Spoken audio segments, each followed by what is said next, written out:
deste ano, o BH registrava aí o primeiro caso confirmado para a doença. Nos últimos 30 dias, a capital registrou 383 casos e 7 mortes. Ele já está na ponta da linha, ele que integra o Comitê de Enfrentamento à Covid-19 em BH, o médico infectologista Dr. Carlos Starling. Boa tarde, doutor. Boa tarde, é um prazer participar com vocês aí mais uma vez. Doutor, como é que balanço você faz, que análise você faz desse primeiro mês da batalha contra a Covid aqui em BH? Bom, o resultado é o que vocês estão vendo, né? Nós temos um número de casos relativamente pequeno, principalmente comparado com São Paulo, com Rio, né?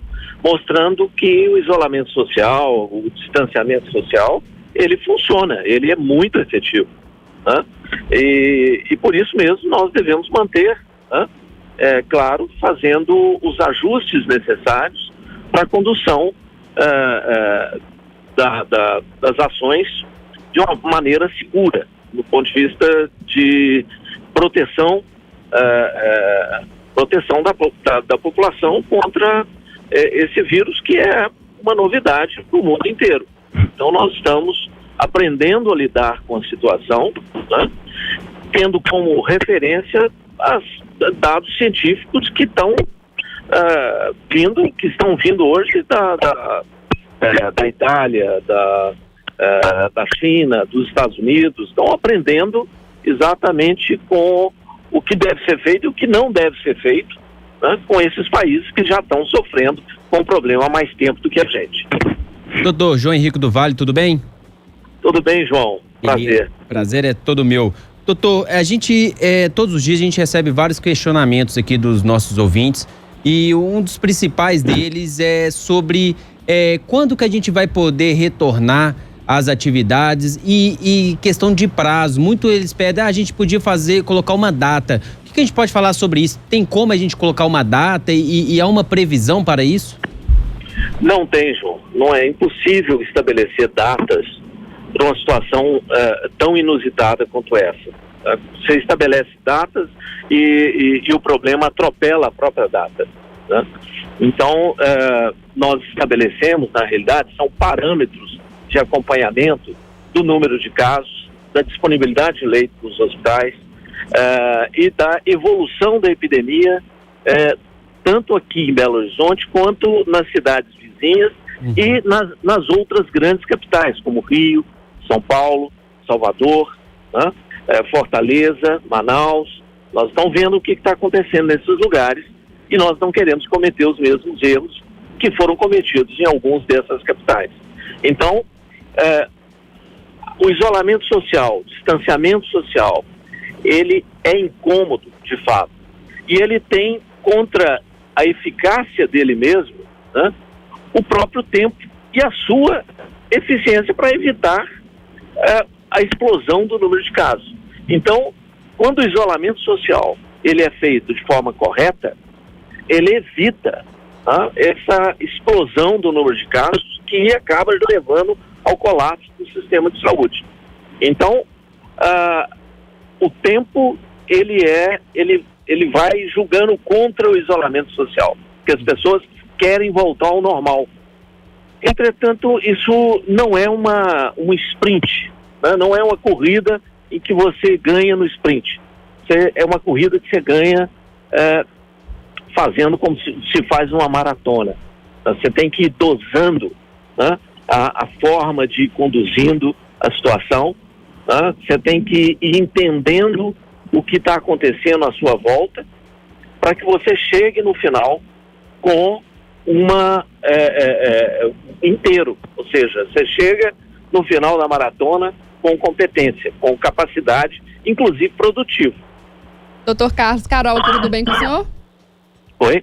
Carol, Oi, aqui, Carol. Boa tarde, tudo bem? Tá bom, Carol? Tudo bem? Ótimo, tudo ótimo. Olha só, uma dúvida também que a gente tem discutido bastante aqui é em relação a essa questão aí da previsão do pico de casos de coronavírus. Aí falando aqui para BH, por exemplo, nossos ouvintes questionando que, esse pico já foi anunciado para um determinado mês e depois falaram que pulou para o mês seguinte, aí prorrogaram novamente. A ideia do isolamento é essa mesmo, é conseguir sempre jogando esse pico para frente para que a gente possa fazer uma curva mais tranquila e não uma curva com uma alta muito grande? Perfeito, Carol, é exatamente isso. O isolamento social, ele tem essa função que é de ir esticando esse período de ocorrência do pico um pouco mais para frente, cada vez mais para frente. Para quê? Para que dá tempo para o sistema de saúde arranjar os ventiladores necessários para atender os pacientes, para dar tempo das medicações que estão sendo testadas irem se mostrando eficientes ou não, dá tempo, inclusive, do próprio setor produtivo e arranjando maneiras seguras de retornar às suas atividades. Agora, normalidade, voltar a uma normalidade como era, não tem como, né, do dia fazer isso de forma irresponsável do dia para a noite. Não, tem que ser com planejamento. Para começar o isolamento social, tem ciência, tem modelagem matemática, tem previsões que são feitas com intervalos de confiança, ou seja, com mais ou menos acerto, né? E para sair também. Para sair tem que ter modelagem, saber o que é que você pode ir flexibilizando e o que você não pode flexibilizar, porque senão você perde tudo que você fez para trás. Né? Então é importante saber conduzir e ter os parâmetros adequados para apertar ou flexibilizar o isolamento social. E dentro dessa mesma linha também, dessa questão da curva, outra dúvida que eu tenho é em relação quando a gente coloca, né? O senhor já explicou aí que é um motivo, então, para comemoração, quando a gente adia esse pico, a gente fala que ele, por exemplo, seria em abril e agora vai ser em maio, não vai ser em maio, vai ser em junho, a gente está aí achatando essa curva. Isso também é positivo no sentido de que as pessoas vão se infectando aos poucos e vão sendo aí curadas, e aí você tem essa liberação de leitos, porque muita gente tem ficado na dúvida com essa questão do pico, achando que antes do pico as pessoas não vão se infectar, mas elas vão, mas aí com um prazo mais estendido, né? Perfeito, Carol, é isso mesmo. Elas vão se infectando, porque o isolamento social, ele não é, nós não fizemos o que é chamado de lockdown, né? Ou seja, de fechamento total da cidade. Isso não foi feito. Né? Então, existe um fechamento parcial. As pessoas estão circulando, mas num nível de circulação que dá em torno de 50%. Né? E isso tem sido eficaz para controlar, né, a explosão do número de casos. É o que nós estamos vendo em Nova York hoje. Né? E vimos na Itália e vimos na Espanha. Né? Só que no Brasil, nós vivemos uma situação diferente. Né? Nós temos uma epidemia que vai de classe A, B e C para D e E, vai das capitais para o interior e depois volta. Nós vamos ter uma segunda leva. Né? Nós vamos ter uma segunda onda dessa epidemia. Então, o isolamento social, ele muito provavelmente ele vai precisar de ser intermitente. Né? Então, vai sendo feito isolamento social, flexibiliza um pouco em alguns pontos que podem ser flexibilizados e que devem ser flexibilizados, mas se o sistema não comportar, né, volta ao isolamento social.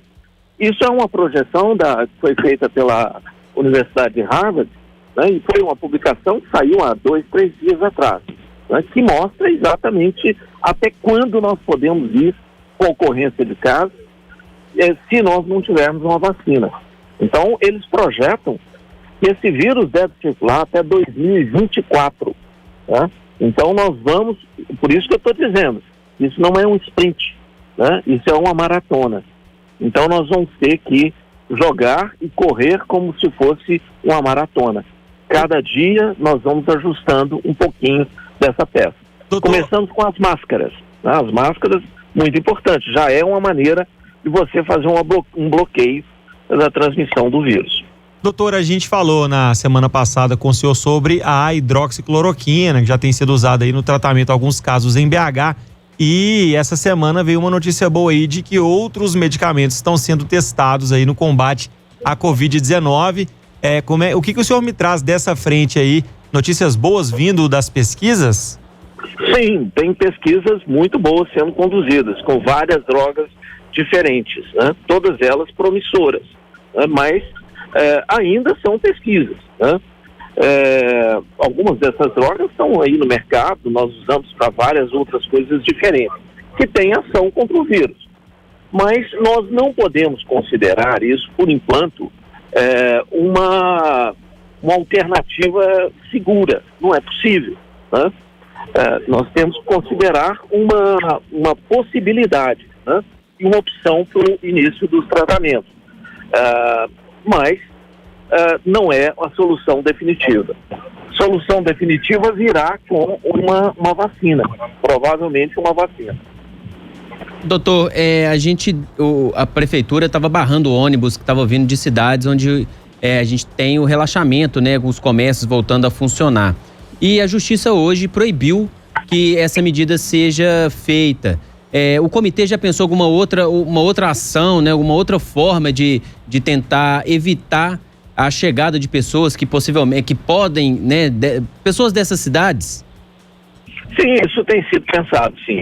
E muito provavelmente nós devemos começar nas próximas semanas com os testes, né? Nós vamos começar a testagem das pessoas, ou seja, quem está vindo de fora, seja de outro estado, está vindo de São Paulo para cá, essas pessoas devem ser testadas e deve haver um controle na rodoviária, no aeroporto,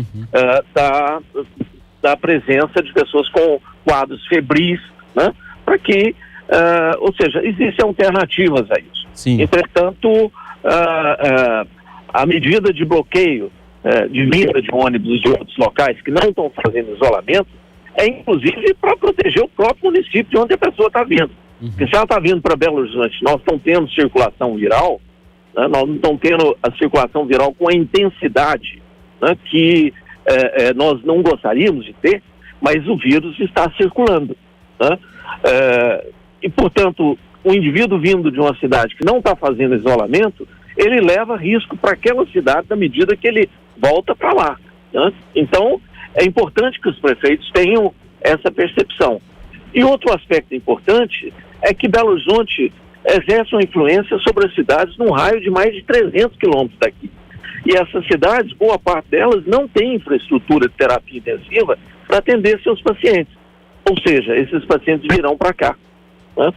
Muitos deles já vêm no dia a dia para fazer hemodiálise, para fazer cirurgias mais complexas, e vão vir, né, quando estiverem, quando esses locais estiverem com a capacidade, que geralmente é pequena, esgotada.